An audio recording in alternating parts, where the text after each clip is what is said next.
Hello po mga kababayan natin dyan sa Pinas at kababayan dito sa Spain, sa Europe, or whatever in the world. So what I'm doing right now is I'm doing plancha.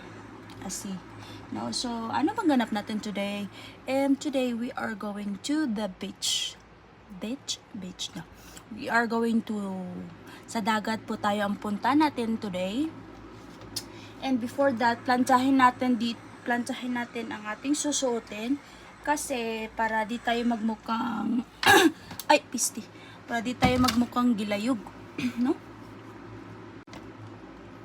So, ito yung planchahon, no? So, planchahin po natin to.